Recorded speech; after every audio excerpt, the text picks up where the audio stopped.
Speaker today is Kish Johnson. She contacted us a year, maybe last year sometime? Maybe. Anyway, we got a note. Maybe this fall. Indicating that Dr. Johnson was looking at Tashkent, trying to do some research on 18th century Tashkent. And so I think Maria responded back to her, and I responded back to her. I don't know how much of it she used. Not yet. But we invited her in to give a brown bag and sort of share with us the results of her research thus far, and maybe bounce some ideas off of you. Dr. Johnson is an assistant professor in the Department of English. She is a writer of fantasy. If you look at the list of awards that she has won, and you're familiar with awards in fantasy and science fiction, it really is an impressive list, including the Hugo Award, 2012 for Best Novella, four-time finalist for the Hugo Award, 2009, 2010, 2011, 2012. Nebula Award, the Nebula Award in 2012 for Best Novella, and the World Fantasy Award in 2009 for Best Short Story. So, and you were also, I understand, the director or associate director of the Center for the Study of Science Fiction. So, all right. So hi. This is only, this is about doing research for Tashkent in 1778, but most of what it's about is going to be what it's like to try to do research about Tashkent in 1778. I'm a little nervous about this because I don't do what you guys do. I write fiction, and any research I do is in service of writing a novel. And so what my goals, therefore, are quite different than yours for my research. At its best, research for fiction can be as rigorous as fiction or as research for any other topic. All too often it is not. And so sometimes, I apologize deeply sometimes for the people of my people.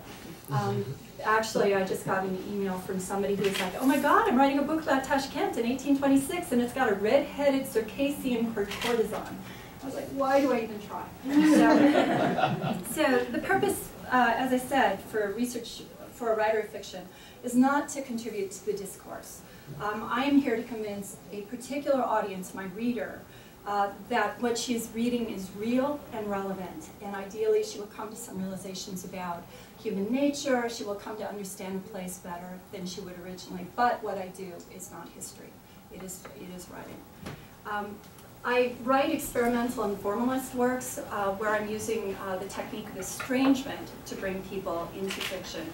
But I also write conventional, realistic, or mimetic works that are set in various times and places, where I'm striving to anchor the reader, to immerse the reader in a particular experience. I thought that perhaps my process for research on this particular topic might be of interest, because it gives us a nice crossing point, a topic that you know about, a topic I know about. Ideally, I can help answer some of the questions like how do fiction writers research? I'll use the word writers almost exclusively to mean writers of fiction, because I think that way. How do writers research? What do they do? Where do they break down and make shit up? Where do they, why do they get things wrong? I think is really relevant as well. And sometimes there are many reasons why they will, and I guess I'll talk a little bit about that. So I'm hoping this will be of interest to you. Talking to you is absolutely of interest to me. Because really, I'm a new minted faculty here, and I have to say, being on faculty at a major university is like winning the lottery for a writer of fiction. Because if I really want to know how deep the water table is in Tashkent, somebody here knows how to find that information out. And I spent 3 days down that rabbit hole trying to find out how deep the water table was. So at this point, I can show the misery a little. So where I'm coming from as a writer, my original background is as a historian. My undergraduate degree was history from St. Olaf College and the Para College. It was titled The Cultural History of England to 1066. Most of what I did was archaeology, some classic old school history. I learned Anglo-Saxon, did a lot of Latin, and read a lot of the literary sources for the period. And then I strayed out into related things, so I studied Old Norse, because that's what you do when you have an undergraduate degree that involves Anglo-Saxon. So when I graduated with my Bachelor of Arts, I was like, that's it, I'm done, I'm never looking back. I had no intention of ever going on. But by that time, I had learned quite a lot about research, and a brilliant mentor had taught me that research is fun. After that point, started moving forward strictly for pleasure at this point, but I continued to do obsessive research on topics. And thank you, Paul Kirchner, for teaching me how to do that. I was especially interested in who people were. Again, this is for my own amusement and entertainment. I was especially interested in who people were back in the day, whatever the day is, who they are, why they care, what's similar to them, similar to us, what's different, how they lived, and especially because of this, and because I was not working as a historian, I was working as a person who loved reading about this, I was especially interested in diaries. Diaries and journals and letters of any sort. And I continue an obsessive reader of other people's diaries.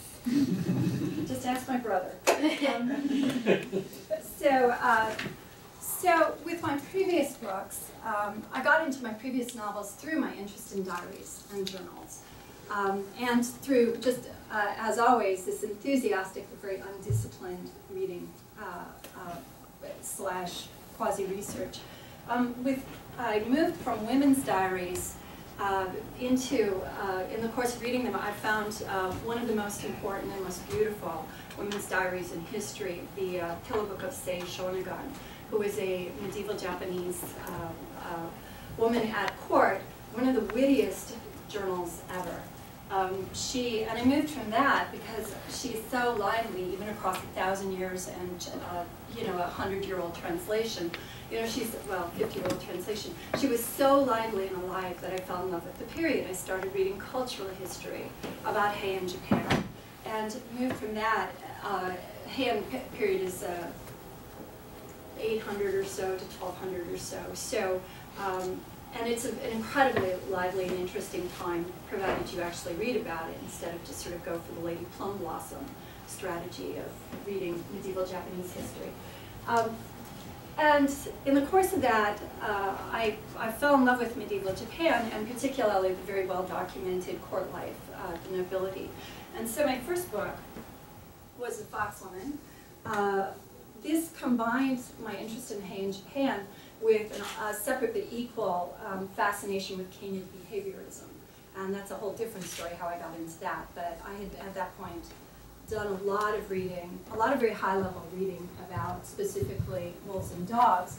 And at some point I thought, I don't know anything about foxes. This is also a trademark of my research technique, insofar as I have one, is that I find a topic I know nothing about and I go, that'll be great.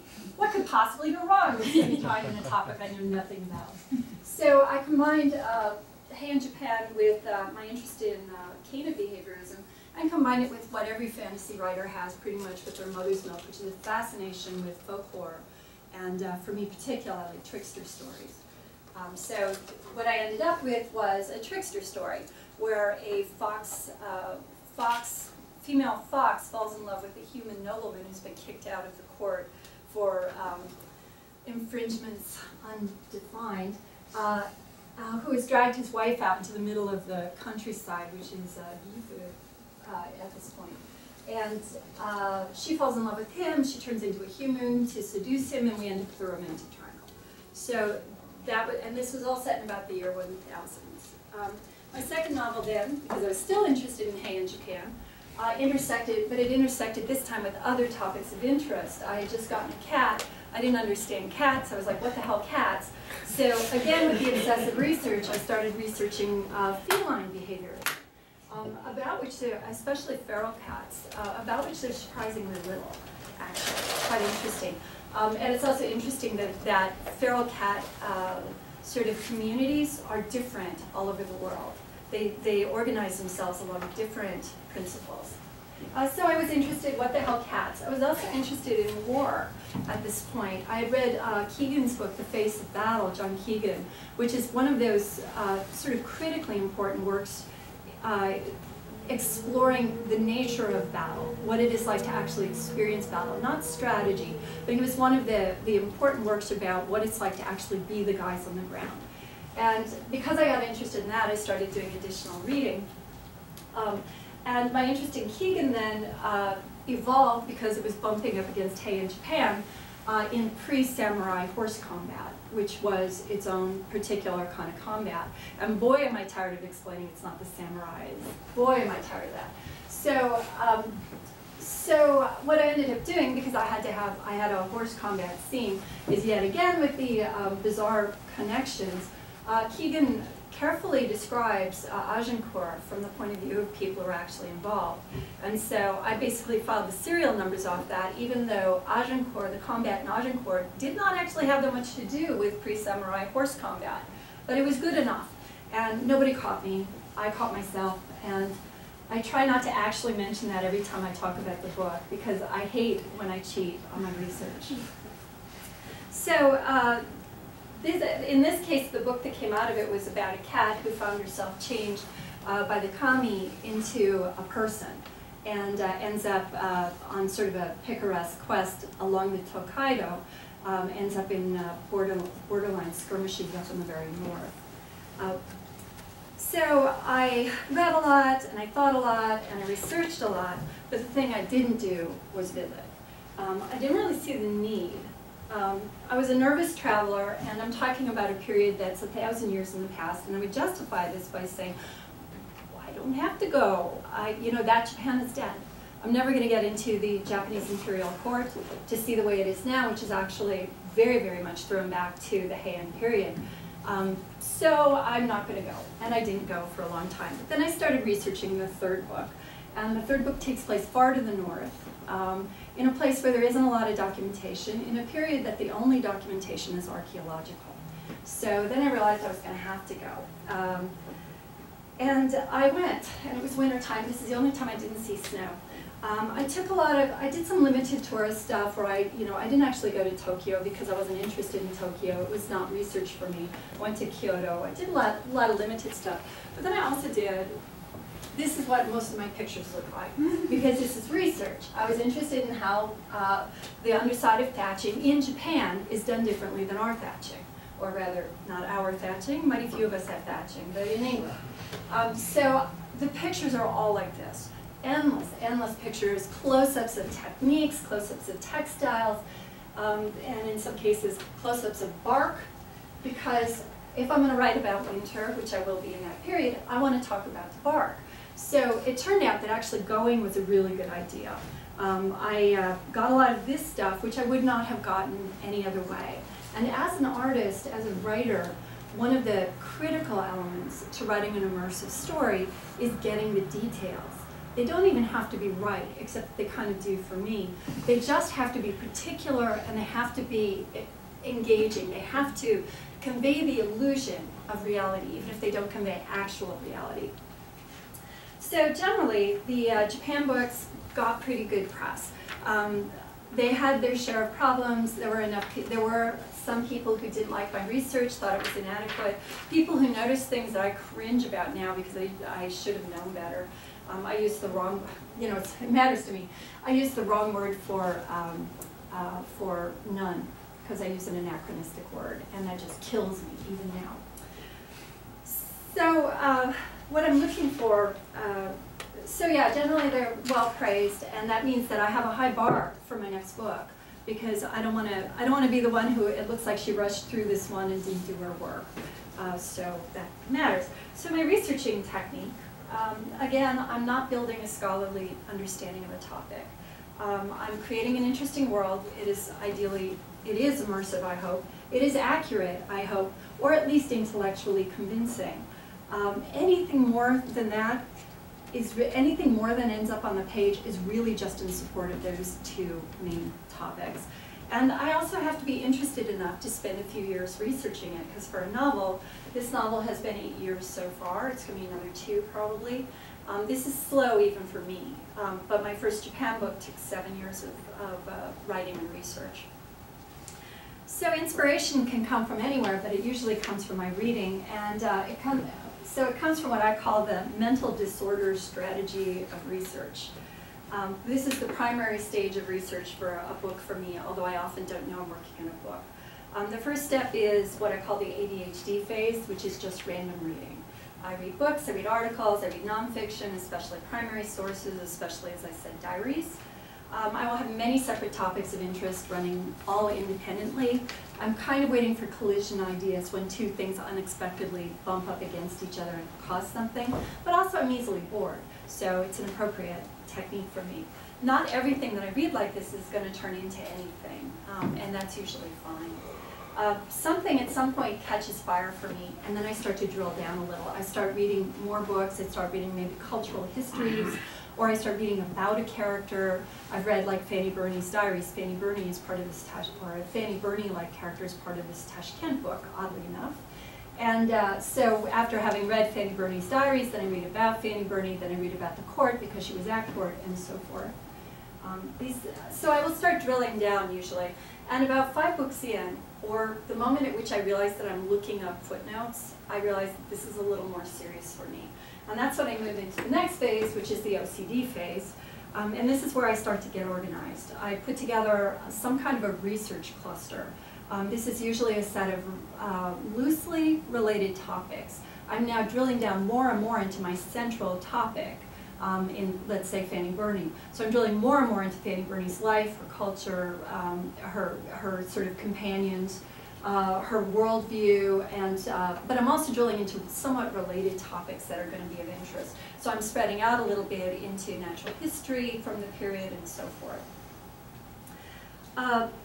I will use, at this point, primary resources as much as possible, and also I'm starting to use images at this stage, which I don't before this. But remember that all of my training originally as a researcher was pre-internet. We had the Usenet, and that was pretty much used to play games. And everything else, it was like, and until 3 years ago, I didn't have access to scholarly or journal databases. So when I found out that things like JSTOR existed, that I didn't have to go to the University of Minnesota library and try to read through the microfiches, it was like the heavens opened. And yeah, it was a nice moment, we'll just say that. But because of where I come from, there's a sub-phase to the OCD phase, which I call the hoarder phase, which is when I start buying books. And I buy. The Japan library, after the second book was, and this is just the core Japan library, setting aside Chinese stuff or Korean or anything else, or outside of my main period, the core Japanese library was about 1,100 volumes, which I got rid of about 500 of them. I still have 600 because I can't bear to, you know, I have a book about Rhododendron Names in Kamakura, Japan. I can't get rid of that kind of stuff. So it's kind of a nice book too, it's very pretty. So at some point an idea for a book kicks in. And the first phase ends at this point, because at this point I can no longer just wing it on the things that got me fired up. And I move into the second phase of research, which is when instead of just having topics and then putting a book together with the topics, I'm now selecting topics in service of the book. So examples for my current book, the Tashkent book, include economics and also what it takes to create a sustainable collectivist anarchy, which is very interesting. So that is a topic that I had no interest in anarchy before working on this book, and now all of a sudden I must know something about it, and so I'm doing considerable research into political sort of strategies, anarchist strategy.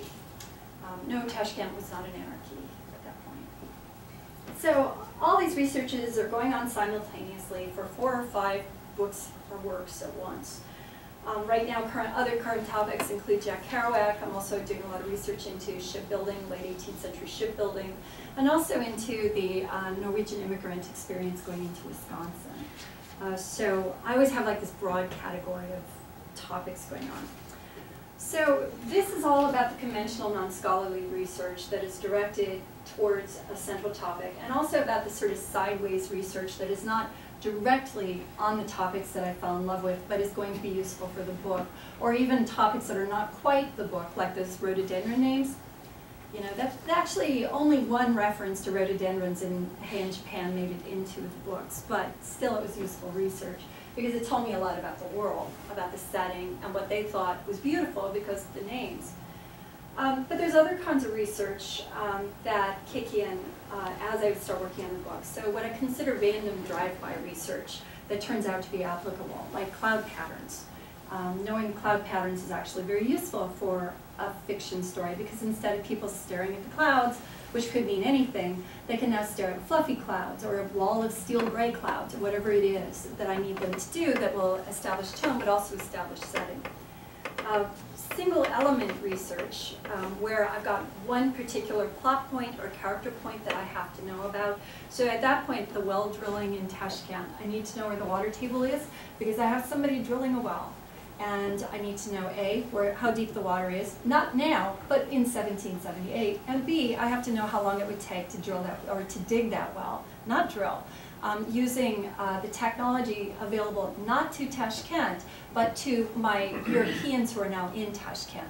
So everything becomes these clusters of like research, which are called delaying strategies, actually, would be more accurate. So, and other research is, and now I'm straying farther and farther from conventional research, is the ability to convincingly synthesize or extrapolate from apparently unrelated materials. So actually, I have points in this book where I'm pointing to Invisible Cities by Italo Calvino, completely made up shit, you know, it's not real. And it's much more than not real. It's fantasy, it's fable, it's legend. It's also written in the 20th century by an Italian, you know. So it's not, Calvino is, but what Calvino does is it gives me something to aim at, a sense, a flavor. And also if I talk about some element in Calvino, 3 people in the world will go, that's just like blank, and they'll all love me a little for it. That's important. And then this is straying as far as you can from research, which is the lying part, because of course I lie. So Kylan, the Movable City is my current novel, and it's the topic of this talk. This started out as the intersection of 3 primary stage topics. Women's diaries, which again I got to from Sei Shonigan and Fanny Burney. This is what Fanny looks like. She's actually supremely cool. And she wrote, again, enchanting diaries. Patrick O'Brien, who is a fiction writer. He's one of the few fiction writers I can read while I'm working on my own work. So you can't use him as a history reference, although his history seems to be impeccable much of the time. But I can use him for voice, I can use him for sort of keeping myself in mind of like scope of vision, because his plots will run across 6 books. And the third element is a place called Haknam, which is a Kowloon-walled city. It's on mainland Hong Kong, and it is a solid mass of buildings, 100 by 200 square meters. 35,000 people lived in this space. The buildings, there was no building codes, so they just built up. And they, 10, 12, 14 stories. This is what it looks like from above. It was a block. And actually, before they raised it, they took everything down around it so it looked like a monolith. It was like a table, like a plateau, a mesa. There are complicated reasons why there was no law enforcement of any sort, but what did build up there is a sort of anarchy, a capitalist anarchy. And it was taken down in 1993. This is a cross-section. Haknam, and actually the cross-section in the actual fold-out map, which is only about this tall, is something like 8 feet long. I mean, it's an amazing place. So I fell in love with this. This was the start. And Tashkent, where's Tashkent in this? Nowhere yet. So this is where I started, was I fell in love with this. I fell in love with Fanny Burney, or rather the kind of person she was. And I fell in love with the scope and voice of Patrick O'Brien. I'm going to read you the grant's pitch for Kylan so you know what the storyline is.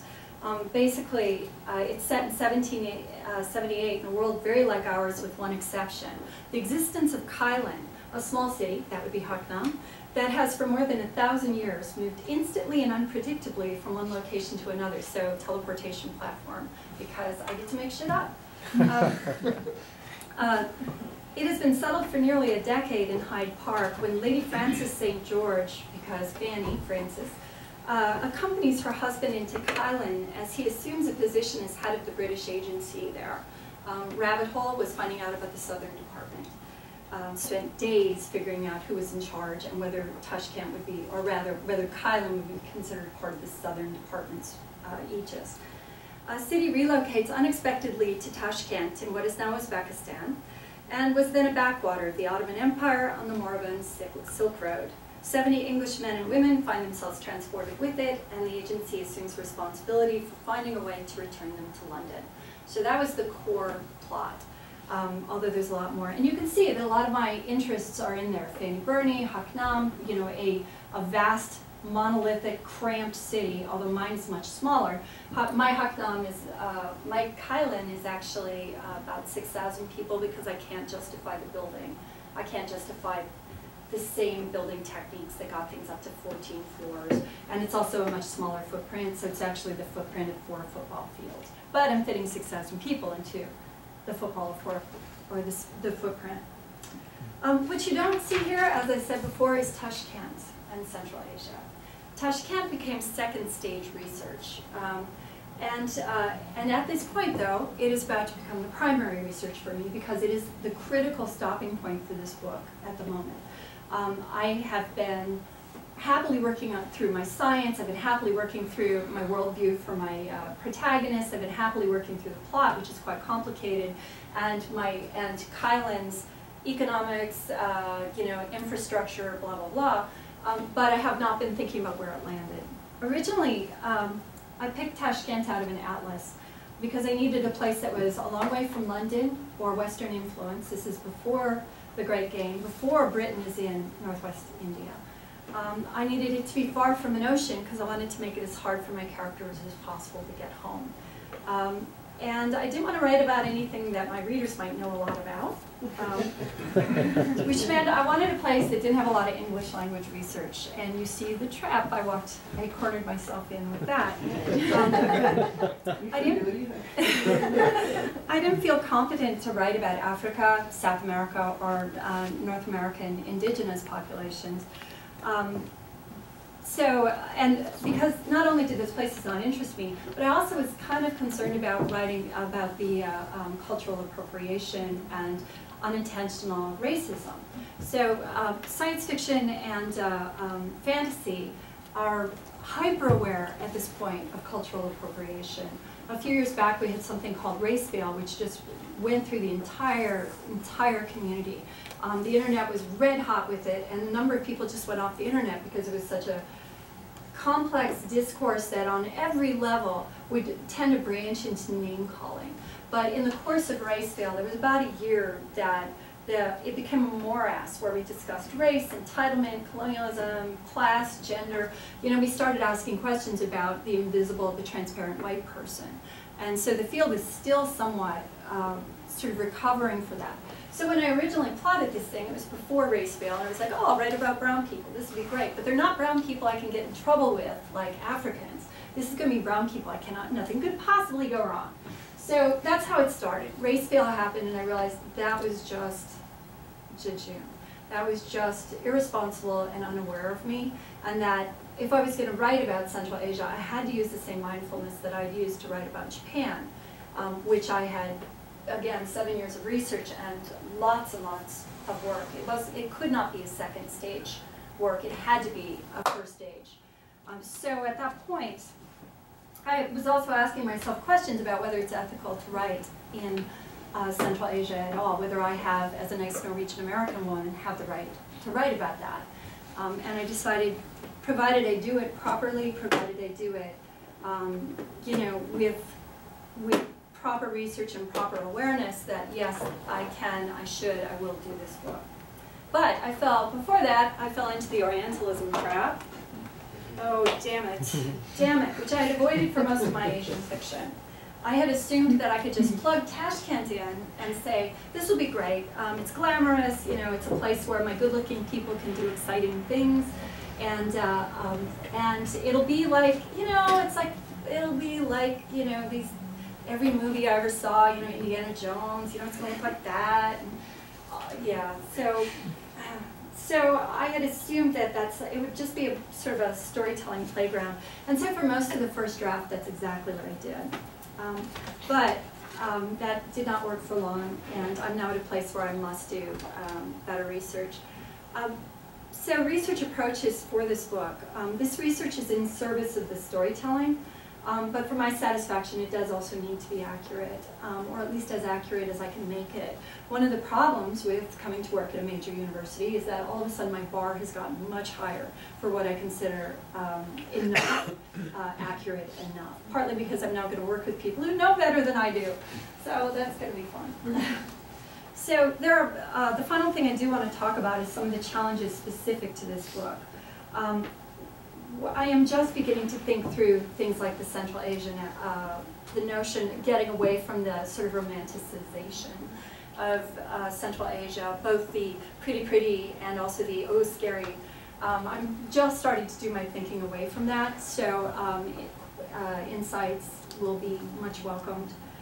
Challenges right now are that Tashkent is hard to find stuff on in English. Surprise! Who knew? That was granted the point. And I did pick Tashkent because of that. But what has happened, of course, is that I'm running into all kinds of issues like, I don't know street names. Who was the Khan of Kokand at this period? Try to find that through conventional English language sources or even unconventional English language sources. It's very difficult. I can go to JSTOR and I can start like typing in, 1778, Kokand, what am I going to get? So anyway, this starts to become an increasing problem for me. So that's item one. Tashkent is hard to find stuff on in English, so my language barrier is part of it. Number two, you can't really write something set in Central Asia without writing about Central Asia. That is something that had surprised me, because when I wrote about Japan, essentially, well, it's an island. China is relevant, Korea is relevant. North of Japan, which is still not pacified, is also sort of in the equation, and that's it. It's an island. It's a monolithic, somewhat monolithic culture. Central Asia is not like that. Uzbekistan is not like Kazakhstan. We're dealing with many different communities and how they blend or how they don't blend. So that's one of my, you can't write about this. It's a big cluttery discussion. And you can spend a lifetime studying Central Asia and barely scratch the surface. And I'm a fiction writer. I'm not going to spend a lifetime doing this. So I'm going to have to find other ways to do this. Further complicated by the fact I'm not writing about Central Asia. I'm writing about Central Asia in 1778. And I'm not even writing about that. I'm writing about Tashkent in Central Asia in 1778. So I've layered this thing so deep that at some point I really do have to make shit up, but I'm not at all comfortable with that right now.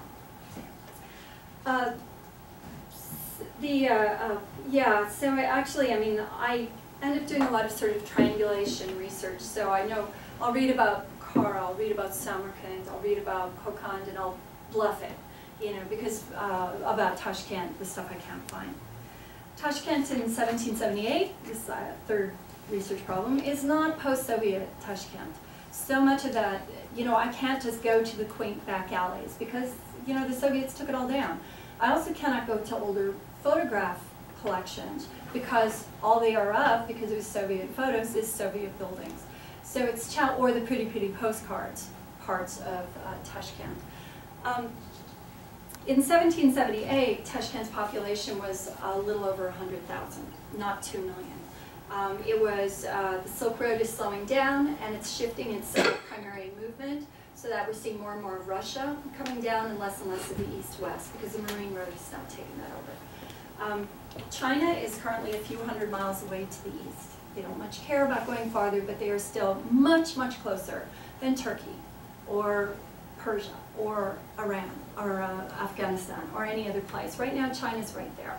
These other guys, they're out there a ways. Kokand is down here, and everything is destabilized right now, which I did not realize because I had taken to staring at 1778 as a postcard. This has changed everything about my plot. How prevalent are guns in this time? And what kinds of guns? And is rifling known at this point? It is. I mean, they're using it in 1750 in the Americas, but is it going to have gotten there? So how accurate are guns, and how many, I mean, obviously you only get one shot and then you're done. It's like we've all seen that Hollywood scene where he shoots and throws it across the room. So how do I address these research issues? Some of it is that triangulating, something that I call scraping footnotes, where I read footnotes and I look, because often footnotes will have these tiny gems of immediacy that I can then rip off. I mean, use. I ask a lot of questions of people when I know people who may be able to help. I look for help with translations, and actually, now that I'm here, another advantage to being at a university is I can get funding for translations, which is like, again, like Christmas. You guys, you have no idea how nice this is. I had to re-ask the question, is this the right place to set it? The answer is yes. Things I'm not going to do, learn Uzbek, learn Russian. Not doing that. Other issues require different solutions. Cultural appropriation.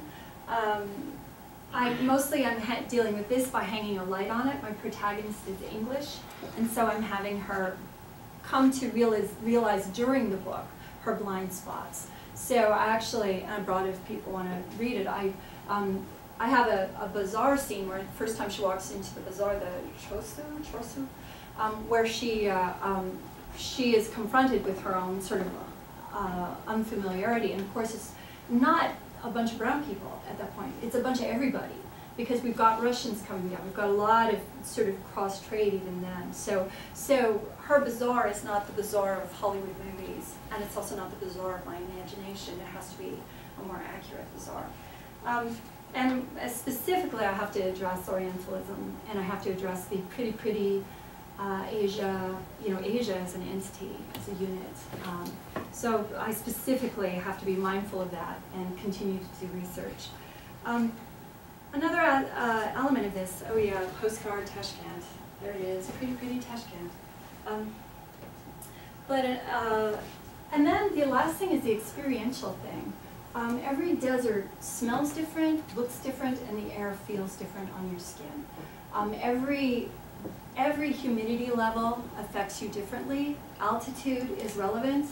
All of these tiny details that I can make up. I can, for instance, remember being in Central Oregon and remember the way those deserts smell, which in fact is peppermint, because they have peppermint farms. So peppermint and sagebrush, which is intoxicating as a smell combo, but probably not what they're getting in Tashkent. So what does it smell like? And what does how hot does the wind feel in the summer? I could again go look at Kansas, that hot 20-mile-an-hour south wind we get for months on end. It's like, I'll just say it's like that, but it's not. It's not. The environment is different. And so what I'm doing, as a result, is going to Tashkent at the time that my book is set, which is October, the end of October of this next year. This is going to be global warming Tashkent, and this is going to be 21st century Tashkent, but I should be able to, because I have done it before, backfill, interpolate a history.